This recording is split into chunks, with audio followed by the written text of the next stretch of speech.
Mesdames, Messieurs, bonsoir. Merci de nous accueillir chez vous en cette nouvelle semaine. Je suis ravi de vous retrouver pour cette édition de 19h du journal d'Alizé Télévision ce lundi 14 novembre. Voici tout de suite quelques-uns des titres qui seront développés dans ce journal. Ce lundi 14 novembre était décrétée journée mondiale du diabète. Comme partout, la maladie progresse dans l'archipel. Le tueur silencieux, comme on l'appelle, touche 8% des Guadeloupéens. Entrer au centre hospitalier de Pointe-à-Pitre était loin d'être une promenade de santé aujourd'hui. Soutenue par la CGTG, les agents contractuels réclament avec force leur titularisation.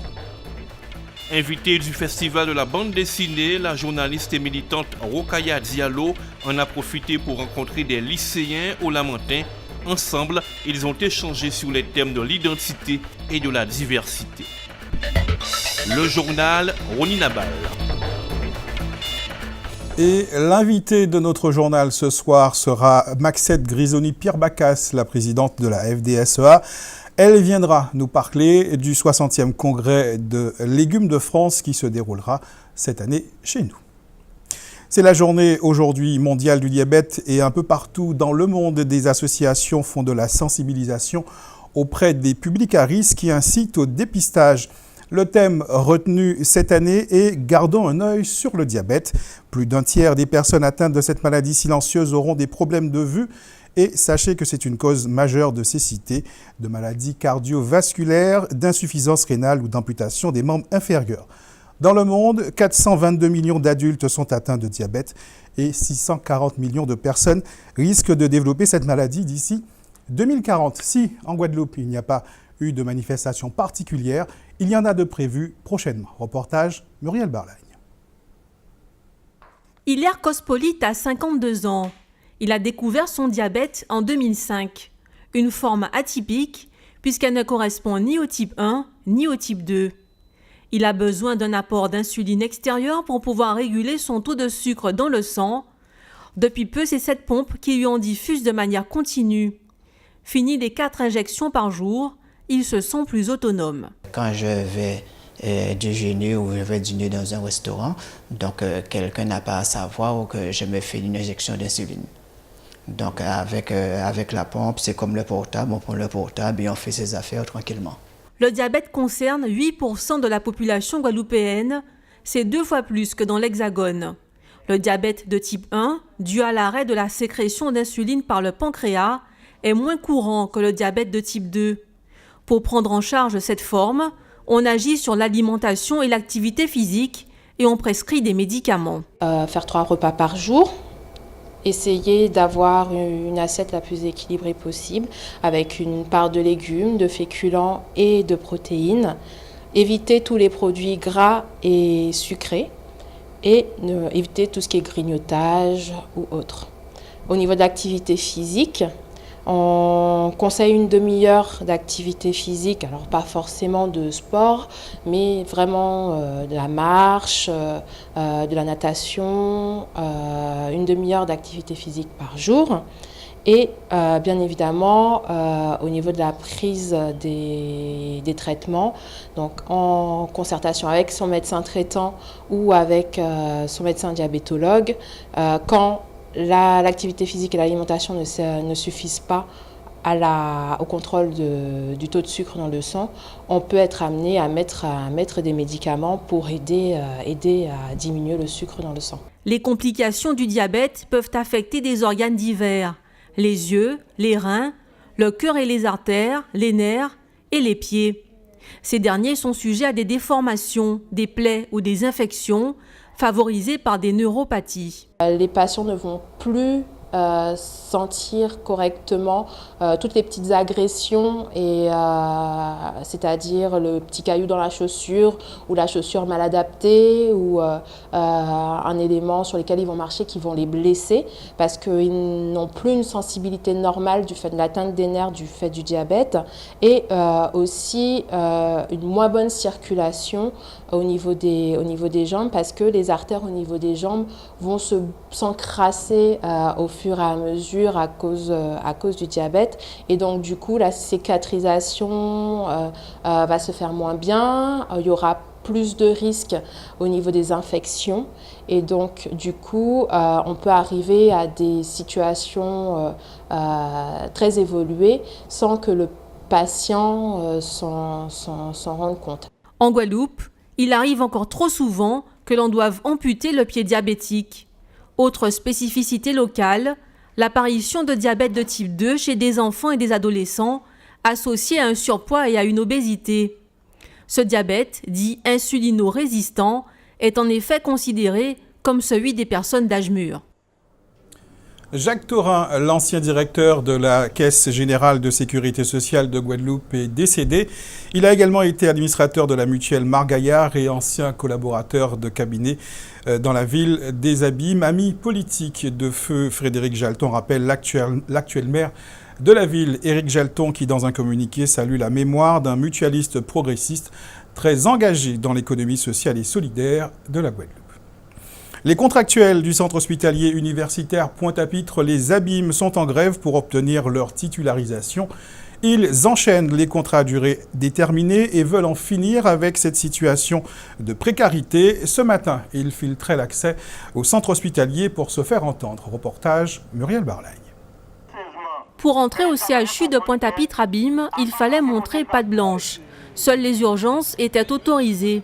Les contractuels en grève, soutenus par la CGTG, se sont appropriés les lieux et ont organisé un barrage filtrant pour manifester leur colère. Les rencontres avec la direction n'ont débouché sur aucun accord. Depuis le 8 novembre, le syndicat qui nous accompagne, la CGTG, a déposé un préavis de grève par rapport à plusieurs points de revendication. Et le premier point, c'est la demande de titularisation de tous les salariés contractuels. À savoir contractuels, nous sommes en contrat à durée déterminée qui renouvelle. Depuis 2 ans, ils renouvellent tous les 3 ans. Un moment, c'était 6 mois, 1 an. Maintenant, c'est tous les 3 mois, les contrats sont renouvelés.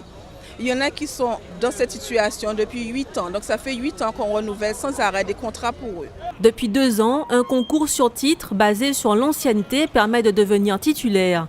Mais pour les grévistes, ce mode de recrutement ne tient pas ses promesses, puisque des agents arrivés depuis seulement quelques mois sont retenus quand des plus anciens ne le sont pas. Il n'y a qu'au CHU de Pointe-à-Pitre qu'on nous parle de concours. Que ce soit à Basse-Terre, en Martinique ou même dans l'Hexagone, il n'y a pas de notion de concours. Quand on rentre dans la fonction publique hospitalière, il faut savoir qu'au bout de 6 mois, les personnes sont stagiairisées, 1 an, titularisées. Pourquoi c'est à Pointe-à-Pitre, on nous parle de concours? Là, il nous fait une proposition. Concours, 15 postes d'infirmiers, 5 postes d'AS. Nous trouvons que c'est honteux de nous faire ce type de proposition. C'est inadmissible. Donc nous refusons catégoriquement la proposition de concours. Les contractuels du CHU de Pointe-à-Pitre Abîmes seraient environ 300, tous corps de métier et tous services confondus. Ils dénoncent également la dégradation des conditions de travail ou encore le manque de matériel. Au moment où nous avons tourné ce reportage, la direction n'était pas encore prête à s'exprimer. Tout autre chose, la 7e édition du Festival caribéen de la BD, du manga et de l'album de jeunesse qui a fermé ses portes hier avait pour marraine Rokhaya Diallo. La journaliste et auteure a notamment animé une conférence sur la question de l'identité négro-africaine. Ce matin, elle est allée à la rencontre d'élèves de terminale du lycée Berthène Juminaire au Lamentin. C'est sur le thème identité et diversité que cette militante associative est intervenue devant des lycéens particulièrement intéressés par cette thématique. Reportage signé Joël Saint-Sidi. Un cours animé par Rokhaya Diallo, ça n'arrive pas tous les jours. Un moment hors du commun pour ces élèves de terminale, grâce à l'initiative de leur prof de français, histoire de réfléchir sur le thème de l'identité et de la diversité. J'ai appris que Rokhaya Diallo était la marraine donc, du festival Caribule cette année. Je connais son engagement, je connais ses écrits. Je suis toujours dans la dynamique de permettre à mes élèves d'enrichir leurs connaissances. Et lorsqu'on ne peut pas sortir, au moins faire venir à eux l'actualité, l'information, pour que cela complète leur apprentissage. Et donc c'était l'idée de pouvoir permettre une rencontre ce matin autour de cette thématique qu'ils vont avoir à l'examen. D'accord ? Ils auront sans doute peut-être à plancher sur cette question de l'identité, de la diversité. Et donc Rokhaya Diallo leur a apporté son expérience, sa connaissance, son expertise entre guillemets de cette question de la négritude et de la diversité. Identité et diversité, des thèmes aussi importants que vastes, abordés pourtant avec beaucoup de simplicité par Rokhaya Diallo. Les sujets, oui, autour de l'identité, le racisme, des cultures, ce sont des sujets complexes, mais en même temps, j'ai senti que les élèves étaient très concernés, très intéressés. Donc, ça n'était pas si difficile d'en parler, parce que je sentais qu'il y avait une vraie envie, un vrai appétit d'en savoir davantage sur ces questions-là, oui. Pour cette journaliste écrivain et icône de la lutte contre le racisme et les inégalités, la question de l'intégration des Noirs au sein de la société française n'a donc pas pu être éludée. C'est vrai que quand on est noir en France, c'est pas forcément évident d'être reconnu comme français à part entière.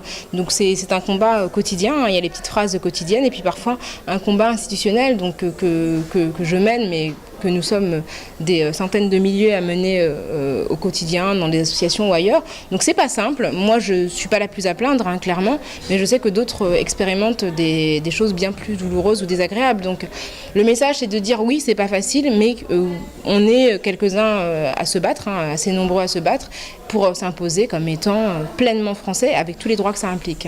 Son activité d'écrivain a permis aux lycéens d'évoquer avec elle Paris d'amis, une BD dont elle est l'auteur et qui traite de la question identitaire, une sorte d'étude de texte partagée avec une certaine fierté par les lycéens. Oui, c'est vraiment un exemple, parce que surtout que je ne la connaissais pas. Donc, quand mon professeur m'en a parlé, j'ai vu qu'elle avait un livre, j'ai pris connaissance du livre, j'étais le seul. Et vu qu'il n'y en avait qu'un seul, je me suis dit, bon, ben, tant qu'à faire, on va lire le livre. Ouais. Elle défend des causes importantes. Oui, très importantes, surtout qu'on m'a parlé d'une histoire assez similaire dans la semaine. Donc, l'histoire des cheveux? Pas forcément les cheveux, plutôt, oui, il y avait aussi des cheveux, la couleur de peau et tout ça. Donc ça m'a marqué, donc j'ai pris connaissance du livre. Au fil des échanges, la timidité a laissé place à la convivialité, voire à un grand intérêt des élèves pour ces questions de société. Ils étaient intéressés par la démarche de Rokhaya Diallo, par son implication, son engagement, sa personnalité aussi. Et je pense qu'ils ont réussi à faire le lien entre ce que nous avons fait en classe, hein, le cours que nous avons eu la semaine précédente sur la négritude, sur les engagements de Césaire, Damas et Senghor, avec aujourd'hui l'actualité et de la négritude et des questions de diversité et des questions donc d'identité et même leurs problématiques aussi, leur questionnement à eux en tant qu'Antillais, en tant que Guadeloupéens, comment ils se positionnent, quelle est leur identité, qu'est-ce qui fait sens pour eux. Donc, tout bénef pour l'ensemble des protagonistes d'une rencontre conviviale et instructive. Dans un instant, nous retrouverons notre invitée Maxette Grisoni-Pierbacas, présidente de la FDSEA. Mais tout de suite, place à notre tour d'horizon de l'actualité dans la grande région. Direction pour commencer la Guyane, c'est votre rendez-vous Caraïbes. L'information était révélée il y a près d'un an par le quotidien France Guyane. Des briques de l'administration pénitentiaire étaient en vente illégalement sur le site internet Le Bon Coin. Des briques de divers bagnes de Guyane étaient vendues entre 400 et 1500 euros, alors qu'il s'agit d'un délit passible de 2 ans de prison et de 4000 euros d'amende. Après une enquête diligentée par le parquet de Cayenne, les vendeurs et receleurs ont été retrouvés en divers endroits dans l'Hexagone. Ils ont été contraints de restituer la demi-douzaine de briques estampillées administration pénitentiaire sous peine d'être poursuivis pour vente ou recel de découvertes archéologiques. Les briques se retrouvent aujourd'hui entre les mains du conservateur régional de l'archéologie à la direction des affaires culturelles de Guyane. Entre 1795 et 1946, la Guyane comptait une trentaine de bagnes et de pénitenciers. Il aura fallu attendre 1938 pour mettre un terme aux déportations entre l'Hexagone et le territoire français d'Amérique du Sud, à l'initiative du Guyanais Gaston Monerville, alors sous-secrétaire d'État aux colonies. 8 ans plus tard, les derniers bagnards recouvraient la liberté. Après des semaines d'un dialogue de sourds, le gouvernement et l'opposition se sont mis d'accord pour mettre un terme pacifiquement à la crise politique et économique que traverse le Venezuela. Selon la déclaration conjointe lue par les négociateurs respectifs de la majorité socialiste et de l'opposition de centre-droit, les deux partis s'engagent à ce que leurs divergences politiques trouvent une réponse dans le seul cadre constitutionnel, soit donc un processus démocratique et électoral. Cet accord a été conclu samedi 12 novembre au bout de 2 jours de négociations grâce à la bénédiction du Vatican. Une nouvelle séance de discussion est d'ailleurs prévue au début du mois prochain. Regroupés autour de la table pour l'unité démocratique, la plupart des partis d'opposition vénézuéliens ont 2 objectifs. D'abord, une élection présidentielle anticipée qui devrait se tenir au début de l'an prochain plutôt qu'en fin 2018. Et puis un référendum révocatoire à l'encontre de Nicolás Maduro, le chef de l'État en exercice. Un référendum suspendu d'autorité par le pouvoir en place. Les élections du 8 novembre aux États-Unis n'ont pas concerné que le seul fauteuil présidentiel de la Maison-Blanche qui revient au républicain Donald Trump. Plusieurs scrutins et référendums locaux étaient organisés dans les différents États qui concernaient notamment les parlementaires, les gouverneurs, les municipalités ou encore les juges. Parmi les candidats se trouvaient des personnalités originaires des Caraïbes. Certains se sont d'ailleurs même fait élire. C'est le cas par exemple d'un certain nombre d'États-Uniens originaires d'Haïti. C'est ainsi que la démocrate Daphne Campbell a été élue sénatrice du 38e district pour le Congrès de l'État de Floride. C'est la première fois qu'une femme d'origine haïtienne accède à cette fonction. Autre victoire de démocrate originaire d'Haïti, celle d'Al Jacquet dans le 88e district de Floride. Dans l'État de New York, 3 originaires d'Haïti ont été élus ou réélus dans les 11e, 22e et 42e districts. Aux États-Unis, les districts congressionnels sont les circonscriptions électorales pour la représentation à la Chambre des représentants. Retour chez nous, c'est l'heure de retrouver l'invité de ce journal, c'est Maxette Grisoni-Pierbacas. Bonsoir. Bonsoir. Vous êtes président de la FDSEA Guadeloupe et vous êtes venu nous parler donc de cette organisation du Congrès de légumes de France ici en Guadeloupe. Alors première chose, présentez-nous cette fédération professionnelle à laquelle les fédérations départementales et syndicats d'exploitants agricoles adhèrent. Alors déjà, le Congrès de fruits et légumes France adhère au niveau de la FNSEA. Notre base syndicalisme, c'est la Fédération nationale des exploitants agricoles, dont nous, la Fédération départementale des exploitants agricoles, et la FNPL, c'est Fédération nationale légumes de France. Tous les 3, on est alliés. On dépend de la FNSEA. Et cette année, la 60e anniversaire de légumes de France, on a opté que ça soit en Guadeloupe. Déjà, ça part de quand même... en mémoire de Radji Bellon, quand même, qu'on a voulu faire ce congrès. Et ce congrès est organisé par déjà la FNPL, la FDSEA, nous-mêmes, la CICAFEL et aussi Karim Melonier. Ce sont les différents partenaires de cette organisation. Quelle est l'importance de cette manifestation pour les producteurs de légumes de France ? Ben, écoutez, déjà, les producteurs de légumes de France font connaître d'autres horizons au niveau des légumes, hein, parce qu'il faut savoir déjà qu'en Guadeloupe, on a d'autres spécificités par rapport à l'Hexagone, hein, c'est-à-dire ils vont avoir d'autres technicités, voire d'autres légumes, hein, que je peux parler, que ce soit peut-être les pommes de terre, que ce soit les carottes. Là, on a quand même l'igname, on a la patate, on a autre chose. Et pouvoir faire des échanges avec nous, bien sûr, les producteurs de légumes Guadeloupe, hein, qui font la diversification, envers les producteurs de légumes de France, faire des échanges, nous apporter aussi un savoir et leur apporter aussi un savoir. Et pour nous, c'est une chance vraiment que ce congrès national qui ne s'est jamais fait dans l'outre-mer se fasse en Guadeloupe. Pour nous, c'est une chance fabuleuse, la Guadeloupe, d'avoir ce congrès. Et surtout aussi, je dis qu'aussi qu'on va fêter l'anniversaire des 70 ans de syndicalisme en Guadeloupe, parce que ça fait 70 ans que la FNSEA, Fédération nationale des exploitants agricoles, existe en France.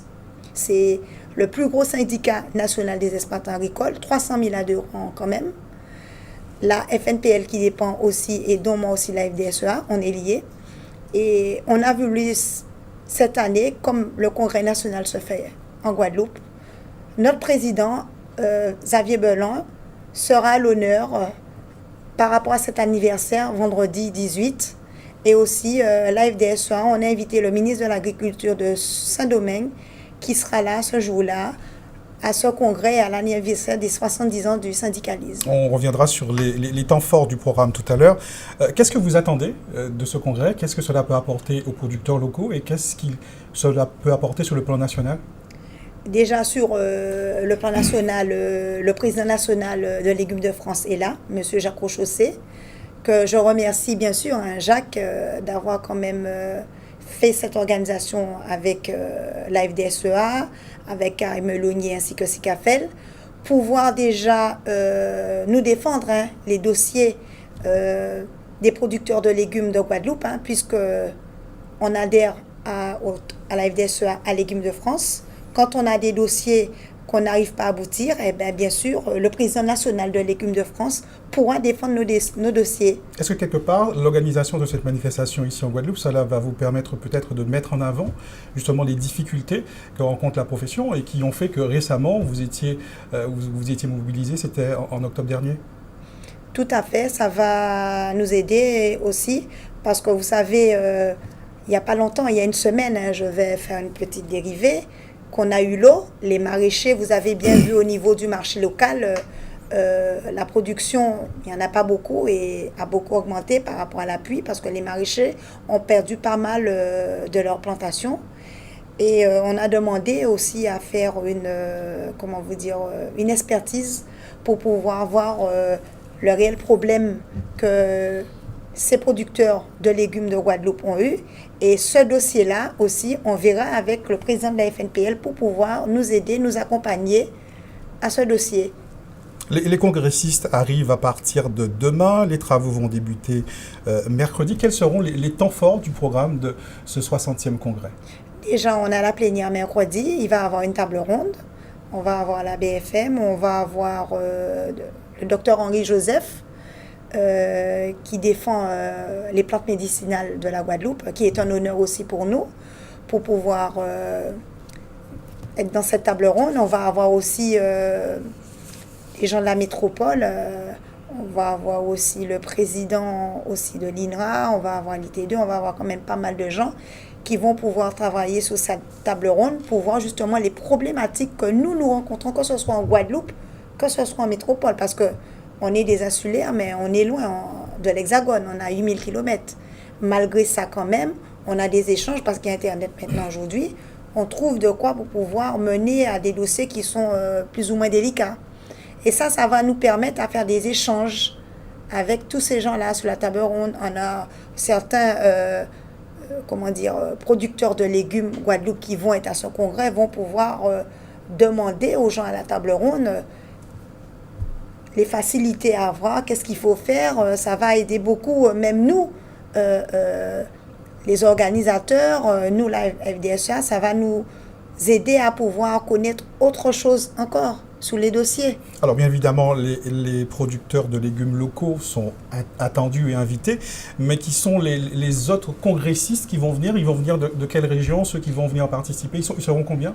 Alors, il y a plus de 132 congressistes qui arrivent demain. Et ils viennent de toutes les régions, parce qu'il faut savoir, les producteurs de légumes de France, c'est des adhésions, c'est des maraîchers de légumes qui sont adhérés dans tous les départements. On a, nous, les départements de la Guadeloupe, on a autant aussi Réunion, Martinique, on a toutes les régions, tous les départements en France. Ça va être la Vendée, ça va être la Bretagne, ça va être un peu partout. Donc toutes les régions de France donc invitées et représentées à ce 60e congrès de légumes de France organisé pour la première fois en Guadeloupe. Et on rappelle que c'est un rendez-vous national et que vous êtes de la FDSEA, entre autres organisateur, puisqu'il y a aussi avec vous, vous le disiez, 2 autres organisations pour l'organisation de cette manifestation. Tout à fait. On a Karim Melonier, organisateur. On a aussi la SICAFEL. C'est des organisations professionnelles. Et nous, la FDSEA, la Fédération départementale des agriculteurs. Bien sûr, on est dans la filière. Il faut savoir quand même que la FDSEA, nous défendons toutes les filières. Voilà. Et donc, y compris le maraîchage. Merci beaucoup. Maraîchage. Merci beaucoup, Maxette Grisoni-Pierre-Bacas. Je rappelle que vous êtes présidente de la FDSE. Guadeloupe, venez nous parler donc de ce 60e congrès de légumes de France qui débute donc à partir de mercredi, ici en Guadeloupe. 180 lycéens et encadrants ont participé au séminaire Apprendre en entreprendre, organisé dans le cadre de l'opération Entreprendre en lycée, une opération qui vise à donner le goût de l'entrepreneuriat aux jeunes et aux lycéens en particulier, ceci depuis 2002. Cette année, plus de 20 mini-entreprises ont été créées dans la douzaine d'établissements qui participent à l'opération. Reportage Joël Saint-Célie. Une centaine de lycéens, peut-être les entrepreneurs de demain, en tout cas déjà sur les rails de l'entrepreneuriat. Ils étaient réunis pour le coup d'envoi de l'édition 2016 d'Entreprendre en lycée qui, depuis 2002, garde le cap. Il ne s'agit pas de transformer coûte que coûte les lycéens en chefs d'entreprise, mais de leur donner des choix. Nous, à l'éducation nationale, nous ne formons pas des entrepreneurs, nous éduquons. Donc, nous devons leur apporter le goût d'entreprendre, leur donner les outils pour qu'ils puissent se positionner et pour que demain, ils puissent se dire « je vais être un chef d'entreprise » ou « je vais être un salarié » ou peut-être utiliser toutes les compétences acquises dans la vie de tous les jours. Pourquoi pas? En tout cas, c'est certainement pour les aider à être les bons citoyens de demain, les citoyens qui puissent trouver leur place dans notre société. Cette année, 21 mini-entreprises seront créées, composées de 5 à 8 personnes. Elles fonctionneront au sein des établissements dans les règles de l'art. Donc, les lycéens venus de toute l'académie, les entrepreneurs en herbe, étaient au lycée du Lamentin pour collecter un maximum d'infos sur le management. C'est le cas d'Altea, à la tête depuis l'an dernier de Jaca, une mini-entreprise spécialisée dans l'agroalimentaire, plus précisément dans la préparation et la vente de smoothies. On était installés dans notre lycée et en fait on a fait des partenariats avec des entreprises locales, donc de jus et pour les gobelets, pailles, etc., donc ce qu'on avait besoin. Et en fait, on les a utilisés pour la population de notre lycée et aussi autant les scolaires que les enseignants et les agents de service, etc. Une affaire qui avait bien marché l'an dernier, avec tout de même quelques difficultés. Le plus difficile, le business plan. Ça a été très difficile. On avait une date butoir, mais on a essayé de donner notre maximum. Ça a été dur de trouver des partenaires. Des fournisseurs, ça a été très dur aussi, mais au final, on a trouvé et puis voilà. Le business plan, justement, c'était un des sujets abordés par les partenaires, les vrais chefs d'entreprise venus distiller de précieux conseils à la jeune génération. Le bilan et les lauréats de cette nouvelle édition seront connus à la fin de l'année scolaire. Les habitants de Sainte-Anne seront privés d'eau potable entre 22h ce soir et 6h demain matin. Demain soir, ce sont ceux de Saint-François et de la Désirade qui n'auront pas d'eau au robinet en raison des délestages programmés par le SIAG sur son réseau. Un point sur la météo pour clore cette édition. Le ciel devrait être dégagé pour vous permettre de voir la pleine lune exceptionnelle prévue ce soir. Un ciel dégagé et a priori pas de précipitations dans la nuit. Demain matin, quelques nuages menaçants gagneront l'est de la Guadeloupe, mais ils devraient être chassés dans l'après-midi par le vent pour laisser place au beau temps dans l'après-midi. Donc, côté qualité de l'air, nous serons dans le vert avec un indice Atmo de 3 annoncé par Guadair. Passez une bonne soirée sur Alizé Télévision. Je vous donne rendez-vous demain 19h pour un nouveau point sur l'actualité locale et régionale.